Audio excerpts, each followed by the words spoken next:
ये बोझले लादिएकाहरू तिमीहरू मेरो छेउमा आऊ। भन्नुको मतलब हामी सङ्कष्टमा छौँ। मानिसको जीवन सङ्कष्टमा मात्रै हुन्छ। त्यसबाट छुटकारा पाउनलाई प्रभुको हातमा हामीले सुम्पर्नु पर्छ। यो कुराहरू तपाईँहरूले धेरै बाइबलमा पढिरहनु भएको छ र आजको दिन प्रभु यीशु ख्रीष्ट के भन्नुभयो?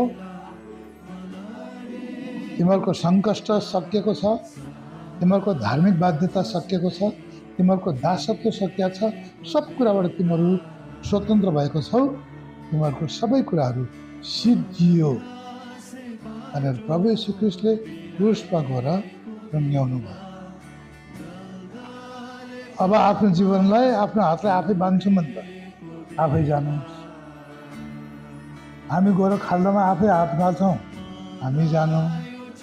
आगोको भुम्रो आफै टाउको हाल्छौँ, आफै जानु।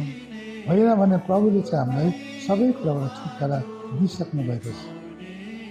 अनि यो छुटकारा हुने प्रावधान चाहिँ परमेश्वरले के राख्नु भएको थियो भने जीवित बलिदान दिएर मात्रै योबाट छुटकारा हुन्छ भन्ने व्यवस्थामा थियो।